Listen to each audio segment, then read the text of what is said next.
สวนบรรดาเผาได้จัดกิจกรรมดีๆด้วยการมอบเครื่องนุ่งและอุปกรณ์การเรียนให้แก่นักเรียนชนเผ่าเพื่อเป็นขวัญกำลังใจในการก่อนเปิดศุกร์เรียนใหม่วันที่22สิงหาคม2026อยู่ที่สวนบรรดาเผาบ้านดานซีเมืองนาไซทองนครหลวงเวียงจันทน์ได้จัดพิธีมอบเครื่องนุ่งและอุปกรณ์การเรียนให้แก่นักเรียนชนเผ่าเพื่อเป็นการต้อนรับและการเกี่ยมความพร้อมเข้าสู่ศุกร์เรียนใหม่2026-2027ซึ่งพิธีอันมีความหมายความสำคัญดังกล่าวเข้าร่วมและมอบเครื่องโดยมีท่านสุริวัลย์ พรหมมหาไสยเลขาคณะบริหารงานพรรคเมืองนาไซทองนครหลวงเวียงจันทน์ท่านภูวงศ์พระมีสิทธิ์รองประธานศูนย์กลางแนวลาวสร้างชาติประธานมูลนิธิร่วมใจพัฒนาลาวประธานกลุ่มบริษัทคำภูวงศ์และสวนบรรดาเผาพร้อมด้วยคณะที่ปรึกษาสวนบรรดาเผาห้องการศึกษาและกีฬาเมืองในบ้านต่างหน้าครูอาจารย์พ่อแม่นักเรียนพร้อมโดยน้องๆนักเรียนชนเผ่าที่ได้รับการช่วยเหลือเข้าร่วมซึ่งเครื่องที่นำมามอบในครั้งนี้ประกอบมีปึ้มเขียนเสื้อผ้าและอุปกรณ์การพัฒนาการเรียนการสอนจำนวนหนึ่งส่วนบรรดาเผ่าของพวกเรานี้แมนเป็นส่วนที่เป็นแหล่งท่องเที่ยวทางด้านวัฒนธรรมและทางด้านกสิกรรมเป็นอย่างจึงว่าแหล่งท่องเที่ยวทางด้านวัฒนธรรมเพราะว่า พวกเราได้มีห่อพิพิธภัณฑ์มูลเสื้อก็คือการเก็บรวบรวมเอาวัฒนธรรม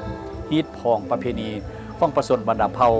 50ส่วนเผ่ามารวมไว้บนเดียวกันซึ่งจะเป็นเงินไขสะดวกให้แก่นักท่องเที่ยวได้เที่ยวชมและน้องนักเรียนนักศึกษาได้มา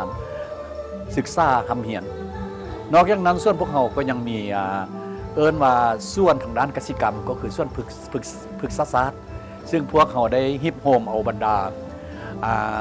กล้วยไม้หรือว่าพืชพันธุ์ที่ว่ามันใกล้จะสูญพันธุ์ซึ่งมีความเสี่ยงที่จะสูญพันธุ์เมื่อเวลาไฟไหม้ป่าอย่างนั้นจังสันทางส่วนพวกเราได้มีแนวความคิดมาเต้าห่มไว้บนเดียวซึ่งมาถึงปัจจุบันนี้ก็มีหลายร้อยชนิดของกล้วยไม้เนาะตัวนี้ก็จึงเป็นบอนหนึ่งที่จะเป็นแรงทางท่องเที่ยวและเป็นแรงที่ศึกษาคนครัวคำเหียนของน้องนักเรียนเนาะนอกจากการท่องเที่ยวและทางด้านการกสิกรรมต่างๆแล้วอยู่ในส่วนพวกเขายังมีนโยบายในการก่อสร้างพนักงานโดยเฉพาะแมนพนักงานที่มาเฮ็ดเวียกอยู่แห่งนี้ล้วนแล้วและแมนลูกหลานของพ่อแม่ประสนที่อยู่บ้านออมค้างนี้เขาเจ้าก็เอิ้นว่าได้มาประจำการอยู่นี่ซึ่งพวกเขาในด้านการก่อสร้างนักเรียนนี่เป็นพวกเขาก็ได้มีการฝึกอบรมให้แก่เขาเจ้าหรือว่าส่งเขาเจ้าไปฝึกอบรมเกี่ยวกับการท่องเที่ยวเพื่อเขาเจ้าได้รู้ว่าการบริการรับใช้แขกนี่เป็นคือใดนอกจากนั้นพวกเขาก็มีการสอนการเรียนภาษาอังกฤษเพื่อเขาจะสามารถแปลบรรดาแต่ละเผ่าเกี่ยวกับฮีตของประเพณีของแต่ละเผ่านั้นและเขาเจ้าก็ยังสามารถปรุงแต่งอาหารอีกเพื่อว่าในเวลาจำเป็นเนาะทั้งหมดนี้ก็เป็นว่าถือว่าเขาเจ้าก็คิดว่าเฮ็ดได้ดีแล้วนอกจากนั้นเขาเจ้าก็สามารถนำพานักท่องเที่ยวแล้วก็สามารถขับรถนำพานักท่องเที่ยวไปเที่ยวเนาะอีกด้านหนึ่งทางส่วนเฮาก็มีนโยบายบนว่าอยากให้ทางพนักงานที่อยู่ส่วนแห่งนี้นี่เคยว่ามีความสามัคคีกันหักแพงกันและก็เขาเจ้าก็สามารถมีรายรับโดยเฉพาะแม่นทางส่วนเฮาก็ได้สนองที่พักอาศัยซึ่งว่าบ่ได้เขาจะเสี่ยงเงินเนาะค่าน้ำค่าไฟและก็ค่ากินค่าอยู่ก็เป็นทางส่วนได้ให้บริการจังซั่นแต่ละเดือนเขาเจ้าก็มีเงินสามารถเก็บกำได้แล้วบางคนก็ไปทอนไปออมคำออมยังก็มีเนาะอันนี้ก็เป็นอันดีหนึ่งซึ่งเป็นผลประโยชน์ให้แก่เขาเจ้าและนอกจากนั้นพวกเขายังมีรุ่นน้อยอีกรุ่นน้อยที่เป็นนักเรียนขั้นประถมพักส่วนนั้นก็เป็นแต่ละเสาร์หรืออาทิตย์หรือบางมื้อเขาเจ้าก็ได้มามื้อประจำการหรือมื้อเข้าโรงเรียนนี่เลิกเรียนแล้วเขาเจ้าก็มานี่ทางส่วนก็ได้สนองอาหารให้แก่เขาเจ้าและเขาเจ้าก็มีโอกาสได้มาห้ำมาเรียนห้องลำทำเพลงหรือย่างเดินแบบเนาะทั้งหมดนี้ก็เป็นการที่ประกอบส่วนเพื่อให้เขาเจ้าห่างไกลยาเสพติดแล้วก็เป็นช่วยการบรรเทาทุกข์พ่อแม่ทางด้านเศรษฐกิจเพราะว่าเขาเจ้ามาชี้เขาเจ้าก็ได้มีแหละครับบางเทื่อก็ได้ทิปได้ย่างไปนะก็คิดว่ามันก็เป็นการดีให้แกเขาเจ้าเนาะขอบใจสบายดีข้าพเจ้าคำลารอบเรือยาวซึ่งเป็นผู้อำนวยการส่วนบรรดาเผา ส่วนบรรดาเผ่าของพวกเขาเป็นสถานที่ท่องเที่ยวทางวัฒนธรรมบรรดาเผ่าที่รวมมาไว้อยู่บอนนี้บอนเดียวผ่านมาก็คือปัจจุบันส่วนบรรดาเผ่าของพวกเขา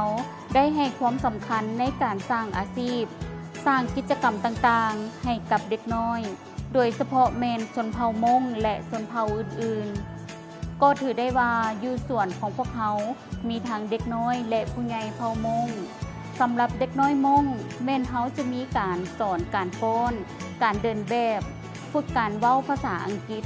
และเวลาฟ้อนบ่ว่าจะเป็นเด็กน้อยหรือผู้ใหญ่เขาเจ้าก็จะมีรายรับพอสมควร 1. แขกให้ทิป 2. ทิปนำประทาน 3. ได้เงินค่าแรงงานฟ้อนของเขาเจ้า 4. มีอาหาร2 คาบคือคาบสวยและคาบแรง 5. และได้สอนพวกเขาทอนเงินและก็เห็นได้ว่าบางคนก็ทอนเงินได้ดีพอสมควรสำหรับผู้ใหญ่จำนวนหนึ่งแม่นเฮ็ดเวียกประจำและจำนวนหนึ่งแม่นเฮ็ดเวียกเป็นพาร์ทไทม์เขาเจ้าก็ได้เฮ็ดเวียกน้ำสวนพวกเขามาหลายปีแล้ว